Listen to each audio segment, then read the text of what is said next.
Please give a big hand for Mr. Tim Waite from Simpson Strong Ties. Thank you very much. Great to be a partner in this disaster workshop. This is what, like 4 or 5 of them that we've done already this year. And so what I'm going to talk about in very simple terms is about the importance of having a load path in your home, how to fortify your home, how wind acts and earthquakes act on the home itself. Hurricane Iniki there, but we all remember that. It's our old 9/11, right? Winds, remember the wind speed, yeah, sustained around 140 in that vicinity with gusts up to 175. A lot of homes damaged, as we know, and thank God it wasn't a direct hit on Oahu, but that just kind of shows the scale. So it kind of weeded out a lot of the weaker homes on Kauai, yeah, because they had kind of double whammy with Hurricane Iwa and then Hurricane Iniki. So a lot of those homes were, the weaker ones were weeded out. So Hurricane Iniki, this roof blew off in about a 90-95 mile an hour windstorm.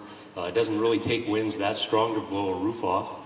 We've had winds blow off. We have on the windward side, when the winds come down, gusting over the Ko'olaus, 60 mile an hour, we hear about roofs coming off. So we all know the strength and the force of the wind. How does that really work? You know, why is the wind, such a force?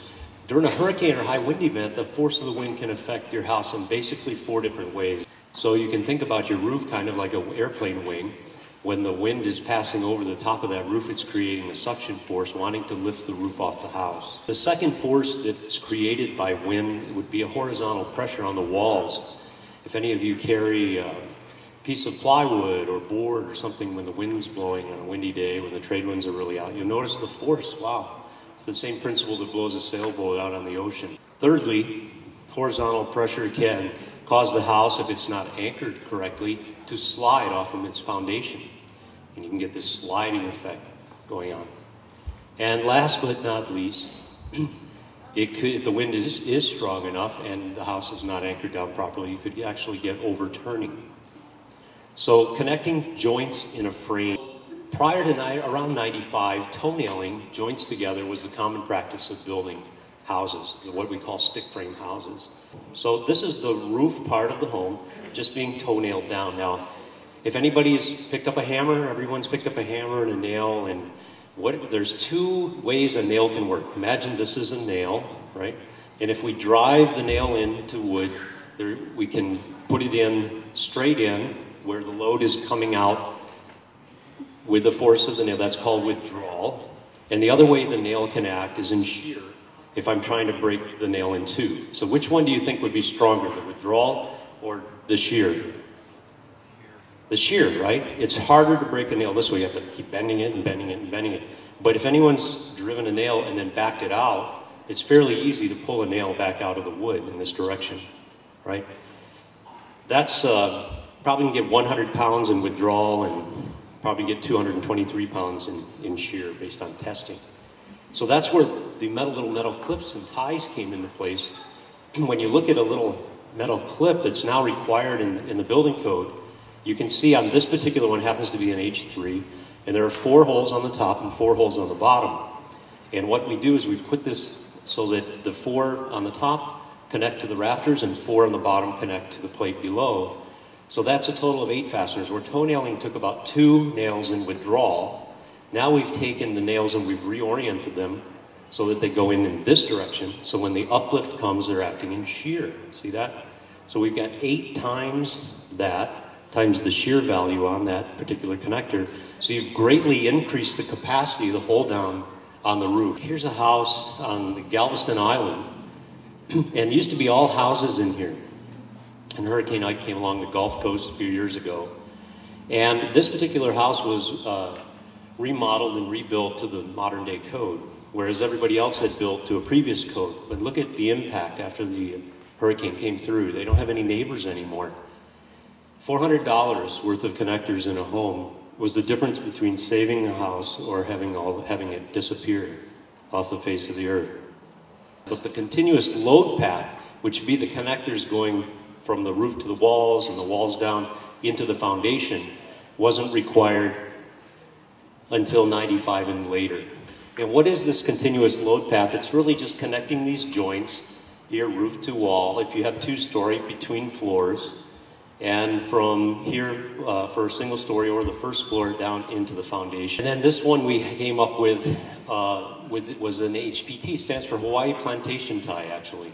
And it was made just for Hawaii homes who come in lefts and rights. How many people live in a single wall home that's on post and piers? A few of you do, yes. So on the Big Island, those homes suffered some damage because they sit on top of termite pans and tofu blocks, right? That's also very unique to Hawaii. If I go back to the mainland and say, is your house built on tofu blocks, I think I'm absolutely crazy. So these particular houses are also vulnerable, and fortunately, the university has come up with different methods. They have new software on their website and how to strengthen these. And really all it is the same principle with the roofs, is putting these joints together and connecting them with ties. And there are various ways of doing that. The software program is really cool. You go in, you put in the geometry of the home, and it spits out a parts list of what you need with the details on the drawings to be able to go in and retrofit. Now, it's not always that easy. It's not as easy as tying your roof down. If you retrofit a home for hurricanes, you're helping your house for earthquakes as well. Because that sliding, that racking, that uplift force that we were talking about earlier works the same way for both hurricanes and earthquakes. And so also, if you're retrofitting your home for earthquakes, you're helping to fortify your home in case of a hurricane. Okay, so that's my short presentation this morning. Thank you all. Thanks, Tim. What we're going to go on now to is actually the folks that put on this program, and they were the primary coordinators for this whole thing. So if you want to thank anybody after this, please thank them. They're at that first table with the blue where it says Sea Grant. They're the ones who also sponsored this book and pulled that book together. So don't forget to get a copy of that book. It's an excellent book for homeowners or even for renters. It has a lot of disaster information, not just dealing with your retrofitting your home, but everything in general. And so he's going to cover that. So how about a big hand for Dennis Hwang? Thank you, everyone. I'm with the University of Hawaii Sea Grant. We're going to talk about the Homeowner's Handbook to Prepare for Natural Hazards. And you can see in the cover, there's the 4 hazards that we cover are earthquakes, flooding, tsunamis, and hurricanes, okay? And just by the cover of the book, you can see there's the traditional things we do to prepare. And we heard some of it already, like gather your emergency supplies and evacuation kit. And then there's some of the more proactive things we could do to prepare. And that's why this cover of the book is on a piece of plywood, and there's a hammer and a nail there. Okay, the key things to do to prepare: 1, gather your emergency supplies and evacuation kit. You should have an evacuation plan, and you need a different plan for a tsunami and a hurricane. So a lot of people think that you have a plan, you just need a plan, but they're actually 2 different events, okay? A tsunami, you may need to evacuate because of the water. A hurricane, you may need to evacuate because of the water and the wind. You should also know the difference in the watch and warning signals and the appropriate actions. Also, if necessary, you should have flood and hurricane insurance. What we have in the book, in the 2nd edition, is called Nature's Own Warning, Now Evacuation Signals. Again, essentially, if there's a strong earthquake, and what does strong mean? Strong means that you have difficulty in standing, or if you're in a building, things are flying around, and okay, if you feel a strong earthquake, the first thing you need to do is protect yourself, drop, cover under a table, hold on, okay, and then after the shaking stops, evacuate. That's if you're in the tsunami evacuation zone. But what if you feel a weak earthquake? Because not all earthquakes cause a tsunami, okay? There have only been 6 locally generated tsunamis on the Big Island since 1900. Yet people on the Big Island feel an earthquake 2 or 3 times a year. So they can't evacuate every time they feel an earthquake. Okay, if you feel a weak earthquake, and let me ask you this, how many remember the October 2006 earthquake where on Oahu? Do you remember that? Okay, And most people, I remember I was right in front of my refrigerator in the morning, but most people were able to stand during that event, right? Okay, so we would consider that as felt on Oahu as a weak earthquake, okay? When there's a weak earthquake, that's a natural signal for you to become alert, okay? You should count the duration of shaking, watch the ocean, don't turn your back on the ocean, and listen for noises. Okay, the shaking is more than 20 seconds. We just say you should probably evacuate the tsunami evacuation zone. If there's shaking and you hear unusual noise, like a rumbling, a thunder, or a jet sound coming from the ocean, actually, surprisingly, when there's a common sign that a tsunami is coming, there's some noises, okay, and you should evacuate for that. And this really is more applicable, I guess, to people, if you're traveling to the Big Island, you may have to worry about these. If you're on Oahu and it happens, you'll probably get sufficient warning from the Pacific Tsunami Warning Center, okay? Again, if there's shaking and a siren, you should evacuate. If you just hear the siren and there's no shaking, the proper procedure is to turn to your radio or TV, okay? You see a fall of water exposing the reef, evacuate. And if you see a wall of water, evacuate. Of course, we've all heard about Iniki, okay? During Iniki, there were over 6,000 houses that were damaged or destroyed by the event. But if Iniki had turned north to 6 hours earlier, it could have been Oahu that was impacted instead of Kauai. And because we have 8 times more structures than on Kauai, it could have been up to 50,000 houses damaged or destroyed. Okay, but not only do we have to worry about hurricanes like Iniki, we have to worry about tropical storms also. Here's Daniel in 2000, okay, and it was initially a hurricane, then weakened to a tropical storm and passed to the east of the island. Even as a tropical storm, it could do damage to houses, okay? And we say houses built before 1988, because in 1988, that's when they required hurricane clips on the island of Oahu. There are a lot of systems, and eventually one strong one may hit us, so we have to be prepared for that. One of the best ways to learn about how we could prepare is to study past events. Okay, so when Iniki occurred, there were all these houses that were damaged and destroyed, and FEMA did a building assessment performance. So the 2 things they said that were most important to prevent damage were, 1, have the continuous load transfer path. Second thing they said, cover your windows or house openings, okay? Essentially, what you want to do is create a rain and wind resistant envelope. You don't want anything to penetrate your house, okay? So in the homeowner's handbook, we put in lay terms how to do these things. This is a diagram of the continuous load transfer path, and Tim already covered it. Essentially, it's almost like taking a chain and throwing it over the top of your roof and then strapping it down on either side.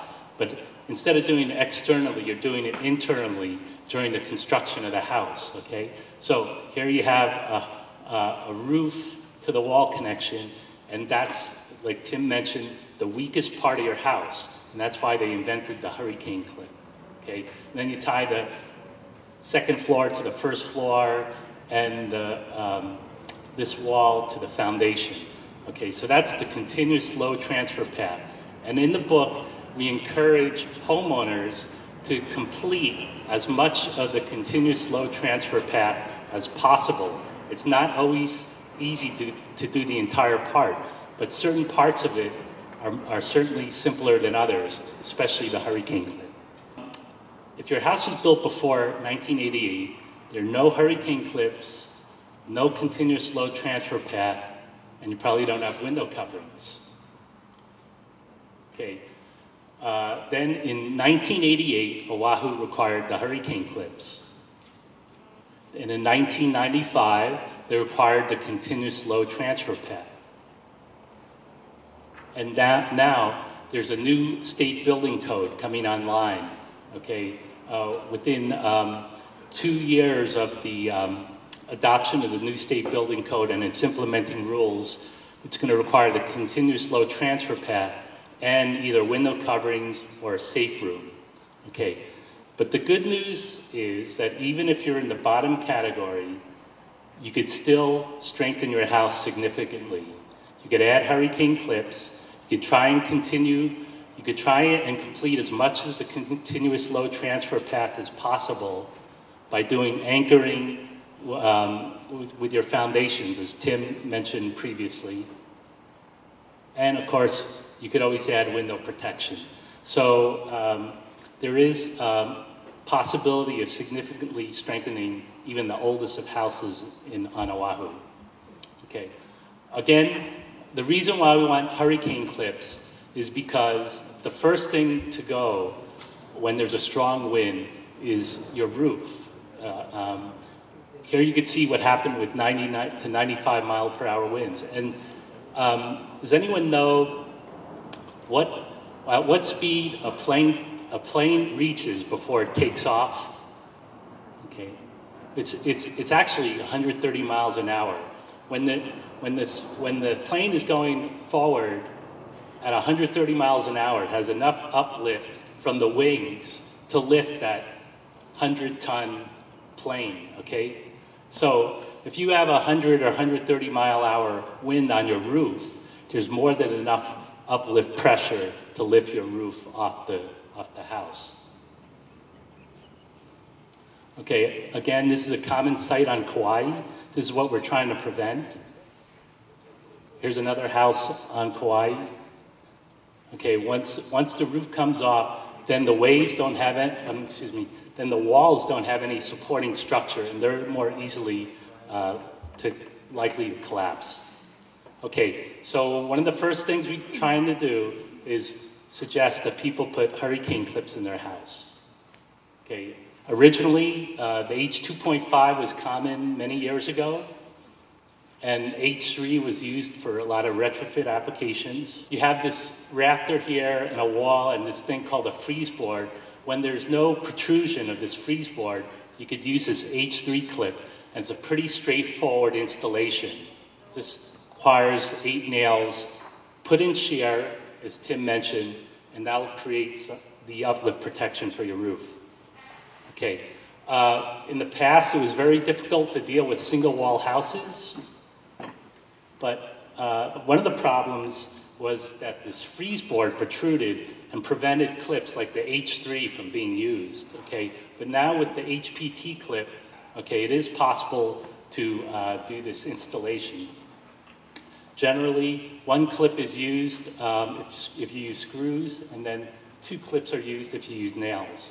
Now, what essentially you're doing is you're tying your roof rafter to your wall, transferring that load path. The uplift is trying to get on your roof, and you're transferring it down to your wall.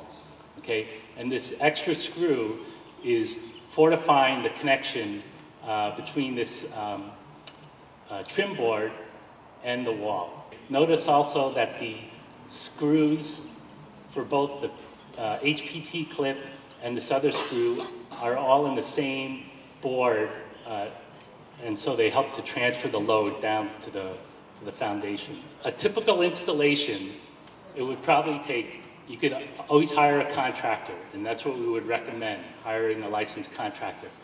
If you do the installation yourself, it's probably take 2 people around 2 to 3 days to do the work, okay? And if you do it yourself, it would probably take around $300 to $100 in material costs, okay? Excluding the cost of power tools, which you're gonna need, okay? And in the second edition of the book, we do cover a little bit about wall to foundation anchoring. And here are three different sources that are referenced in the book. Okay. Now what we'd like to do is cover window protection, okay?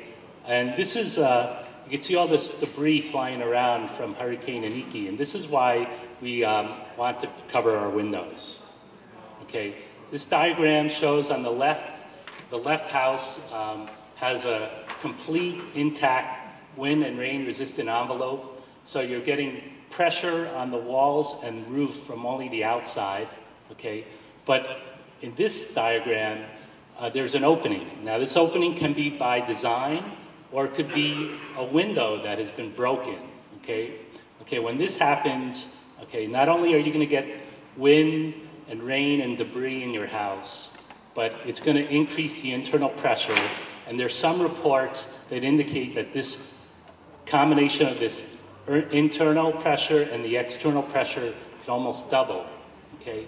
So the hurricane clip that you're putting on to try and keep your roof to the wall, okay, it may be just barely holding on, but if the window breaks, all of a sudden the uplift pressure is going to be greater, okay? So it's very important to have that complete a combination of both the hurricane clip and your window protection. So in the book, we go over the different types of window protection. This is what Mike at the National Weather Service has it for their office, roll-down shutters. It takes seconds to deploy them. Just throw a switch and they come out from the housing above. Okay, this is very common on the Gulf Coast, Bahama and Colonial shutters. We don't see too much of these in Hawaii, though. Okay, impact-resistant glasses is something you'll see at Home Depot or Lowe's. It's effective, but after a wind event, it's still going to break the glass, although it will stay intact. Okay, and it'll need to be replaced after the event. It's only as strong as the frame that it's built around. It's a especially fortified frame to hold the window, which consists of 2 glass panes and actually a laminate film. Okay, it may also be possible to add laminates to existing windows. That's definitely stronger than doing nothing. It's not as strong as other types of panel systems, and the limitation is the existing framing around your window itself. Okay, something that's very attractive, I think, for homeowners to consider are hurricane panels. They used to be made out of steel and aluminum, and now they come in clear versions also. A lot of people on the Gulf Coast, they actually keep these up during the entire hurricane season because they let light through. Okay, and you can see they're corrugated for strength, and when it comes time to take them off, they stack on top of each other to preserve space. Okay, another item which is very attractive is called this hurricane fabric. Okay, this is this material here. It's like a polypropylene screen. Okay, and it's very suitable for windows that have a very large area to cover or an unusual configuration. Okay, when they're not being deployed, they just roll up and you store them in a bag, put them in your garage or wherever, okay? So this is another very attractive option for homeowners. Okay, of course, there's always plywood. Plywood's the cheapest, the most readily available material, okay? But also it's heavy and it takes more time to deploy. If you're gonna deploy plywood, it should go into the framing of the window itself. You don't want to put the fasteners into the siding of your house. Most windows are framed by 2x4s. Okay, so you want the fasteners to go into the frame. If you're going to even consider it, you need the 4 Ps. It should be pre-cut to the proper measurements, pre-labeled so that this window goes to the kitchen window. It should be pre-marked, so you know where all the fastener locations are, and should actually pre-drill at all of the holes on the plywood, okay? If you do that, it may take an hour and 15 minutes or so to prepare each window, but when it comes time to deploy, it may take 10 or 15 minutes to put it up, okay? You don't want to take all that preparation time if they're just calling a hurricane watch or warning. Mr. Edwin Matsuda from the State Department of Land and Natural Resources Flood Insurance Program. Please give him a big hand.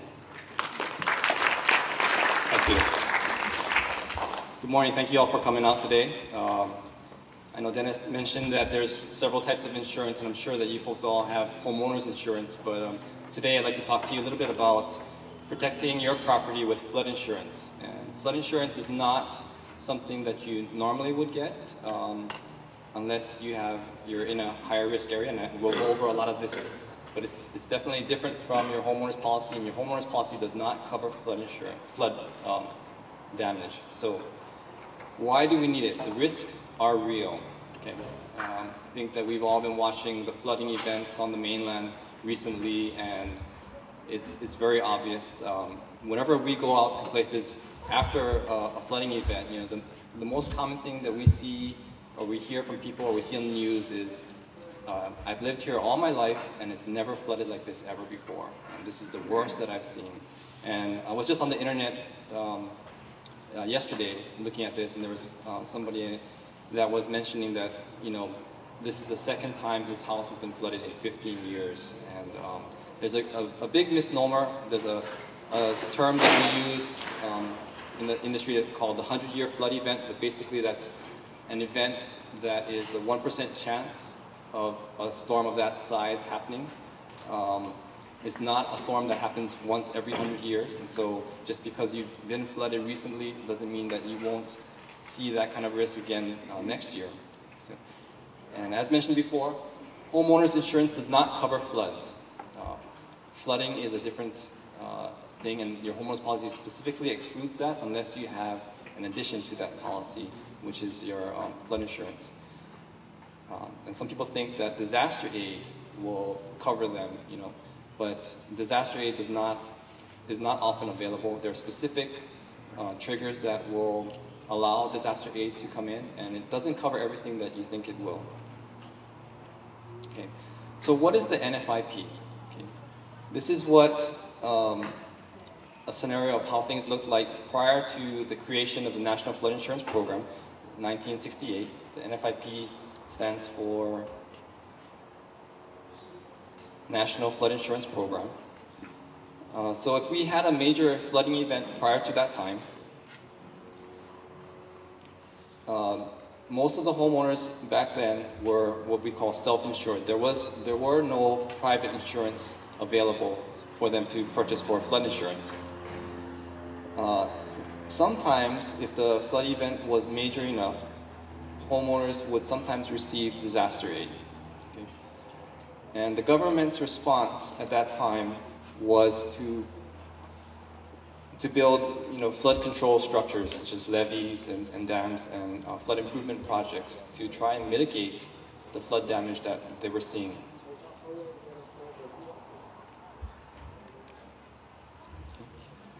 Now, with the National Flood Insurance Program, the federal government provides insurance at a fixed rate to all homeowners that wanted it. And fixed rate meaning dependent on your flood risk, they would allow that.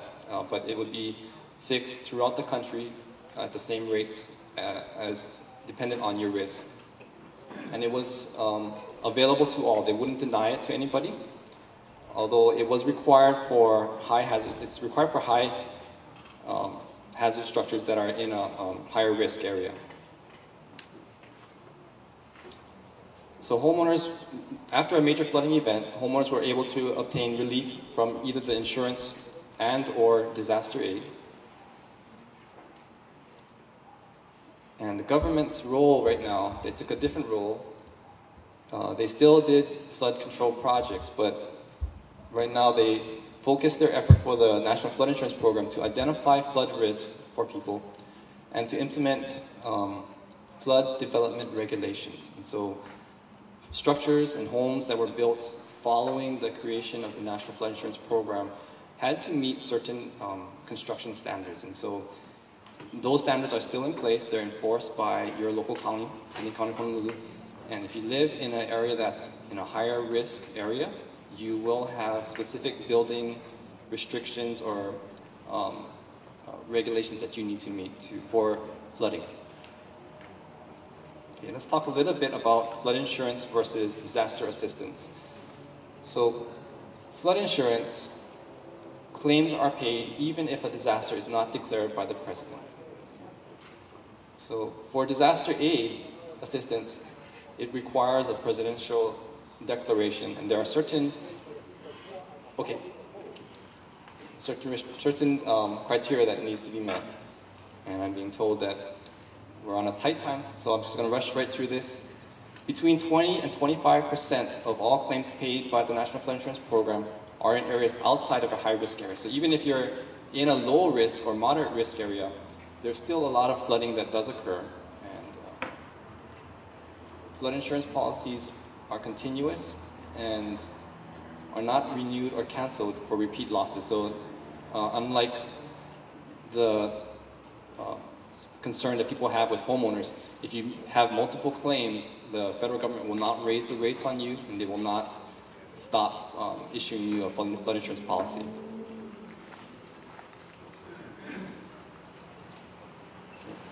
How it works. Okay.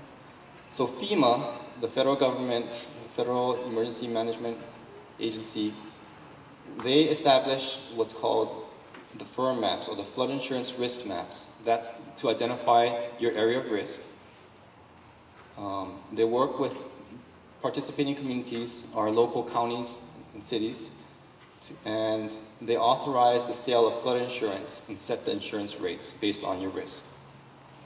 Local participating community, which would be the city and county of Honolulu or county of Kauai or county of Maui, they establish the floodplain development regulations, and so your building code, your building permits, those types of things.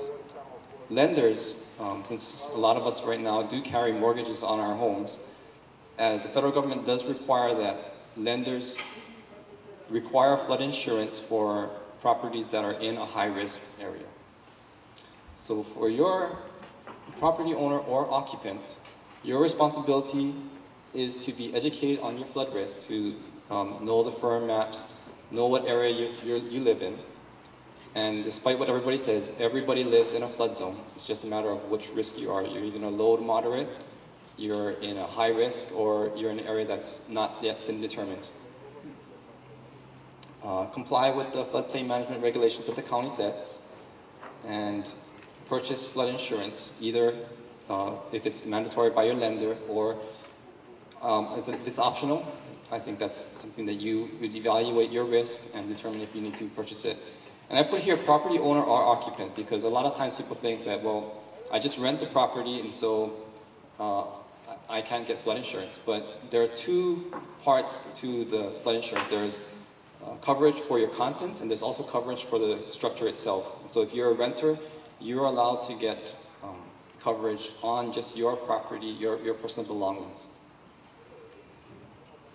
So real quickly, these are the types of risks that you would have, the three types: high risk, undetermined risk, or low to moderate risk. And when you look at those flood insurance rate maps, a high risk would be these zones. All your A zones, which are associated with riverine or stream type of flooding, or your V zones, which are your coastal flooding along the shorelines. D zones are areas that are not determined yet, have not been studied by FEMA. It does include a lot of these areas up further inland, such as Kapolei, probably Wahiawa. Some of the newer subdivisions have not yet been studied by FEMA yet. Or your low to moderate risks, which are your B, C's, and X's. So those would be areas that are considered to be outside of the 1% chance storm event.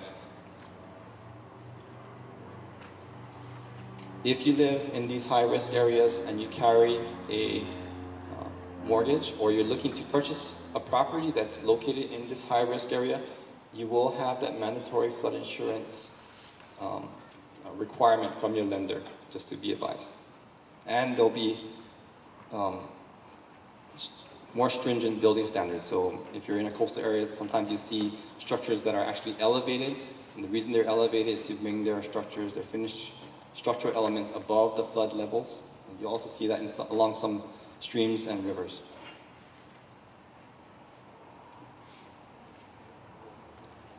This is just one of the statistics that they found out, is that homeowners in buildings in high-risk flood areas with mortgages from federal regulated or insurance lenders are required to have flood insurance, these areas have a 1% or greater chance of being flooded in any given year, which is equivalent to 26% chance of flooding during a 30-year mortgage. So that kind of brings it into realm, if I carry a 30-year mortgage, I have a 26% chance of being flooded if I live in these higher risk areas. Okay, so how do you learn about your flood insurance risk? There are several ways that you can find it. FEMA has a website they call a Map Service Center that has the firm or flood insurance rate maps on it, and you can go there. Or you can go to our website, the DLNR. We're with the engineering division, and this specific program, we have a page on our webpage for the National Flood Insurance, Hawaii National Flood Insurance page. Right on the upper right-hand corner, there's something called the Flood Hazard Risk Assessment Tool. And if you go to our table over there with the red tablecloth, we can help you walk through that. We also have some handouts that have the specific website on it. I think that this site is also on a link to the Honolulu Board of Realtors website, as well as a couple of other websites. And I'll go over the tool really quickly. But when you get into that tool, this is what it will look like. It's a Geographical Information System application, or GIS application. I think some of you are familiar with Google Maps, but it's very similar. You can use these tools up here, such as your zoom in, and you can zoom into your property, or you can select your county, Honolulu, and enter in your street name, then hit this lookup button, and it'll give you a list of properties on that street, and you can just click on your property, and it'll zoom into that. There's also, if you know your tax map key, you can enter that in. These fields over here are all to manipulate, and you can adjust and see different views of your property, different layers that are on there. So that's the search methods. When you search in and you zoom into your property, this is what the firm map, or the flood insurance rate map, will look like on our website. You'll see these red areas, which are designate your VE zones, or your V zones, coastal flooding. Then you'll see blue areas, which designate your A zones, or areas subject to riverine flooding. X flooding zones are in green or white, and let's see. I think this should be actually turning into a blue, the AO. But it looks kind of like a mess, but if you zoom into your property, there's also a way to click on our website the imagery, so you can see your property overlaid with a satellite image picture of your property and the flood risk. And that will always be more accurate than these property lines, because the data that we have, the picture is actually more accurate than these property lines shown. And this is just a little tool that you can also go, there are some links at the end of our presentation for additional information, but this website, floodsmart.gov, they have a tool that you can enter in different types of things that you have, and it'll estimate based on the amount of flooding that you would have in your house, how much damage you could see.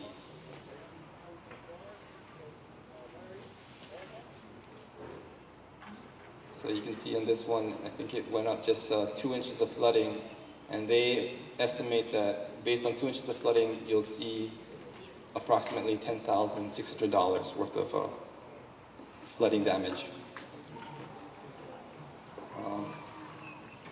On this website, there's also an area where you can type in your zip code, and you can see who actually sells flood insurance in your area. But your homeowner's flood insurance would probably be, we would advise you to be your first stop to ask and see. We don't sell the insurance. It's distributed by local agents here, and the prices, you don't have to price shop because it's all set by the federal government.